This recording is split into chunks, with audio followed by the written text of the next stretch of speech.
Assalamualaikum warahmatullahi wabarakatuh. Saya Nurul Najiha binti Khairul Fauzi, nombor matrik C22A0701, ingin membentangkan konsep identiti dan jati diri Melayu yang menjadi asas dalam kebudayaan dan ketamadunan Melayu serta berkaitannya dengan isu pengaruh budaya kuning terhadap identiti Melayu. Pengenalan.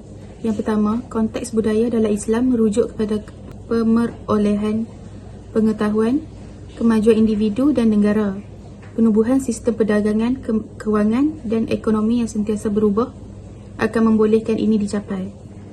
Yang seterusnya, budaya kuning juga dikenali sebagai hedonisme yang merupakan pegangan atau pandangan hidup yang mementingkan keseronokan atau kesenangan hidup.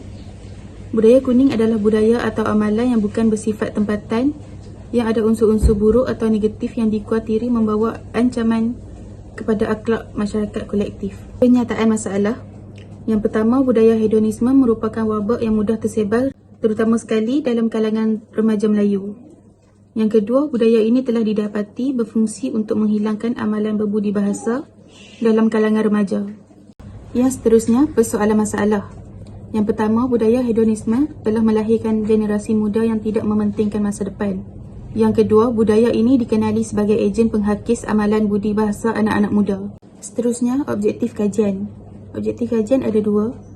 Yang pertama, mengenal pasti punca budaya kuning yang diamalkan masyarakat Melayu.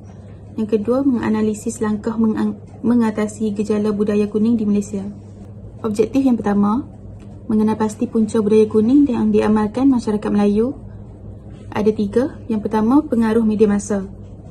Media massa boleh dikatakan sebagai ejen penyebaran terbesar yang membolehkan maklumat didapati dengan satu sentuhan saja.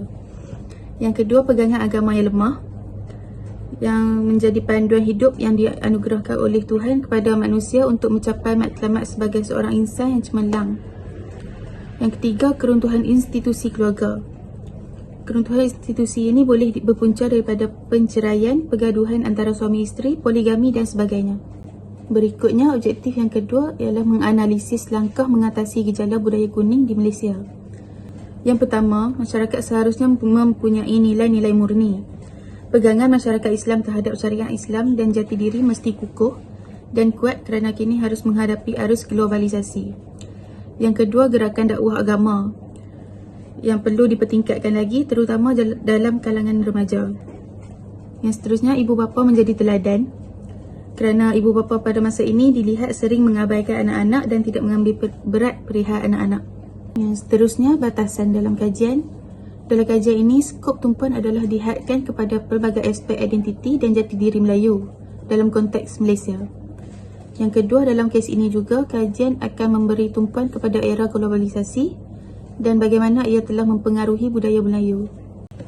Metodologi kajian yang pengkaji gunakan ialah rujukan kepustakaan.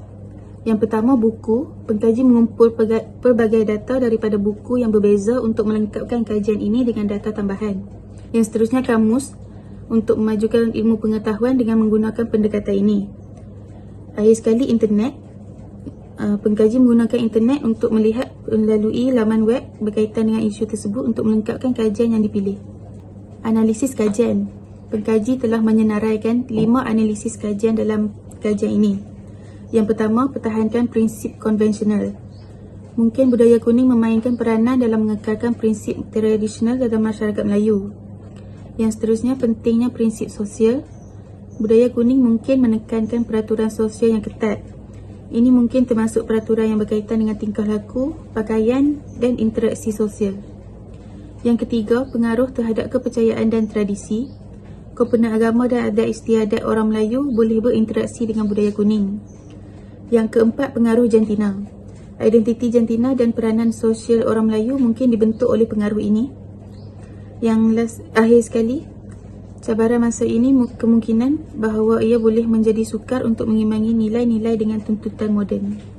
Secara keseluruhannya, manfaat yang pengkaji perolehi sepanjang proses menyiapkan ketugasan ini, pengkaji dapat menambah pengetahuan yang bermanfaat dan banyak mengetahui tentang budaya negatif yang semakin menular di Malaysia. Selain itu, tugasan ini telah membantu pengkaji meningkatkan kemahiran bekerja. Hal ini kerana pengkaji berupaya mencari sumber dan maklumat serta dapat melengkapkan tugasan ini pada masa yang telah ditetapkan.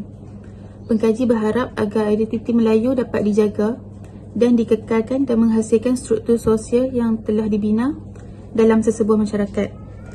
Kebolehan ini untuk memahami budaya membolehkan kita mempelajari dengan lebih memahami budaya tertentu. Sekian, terima kasih.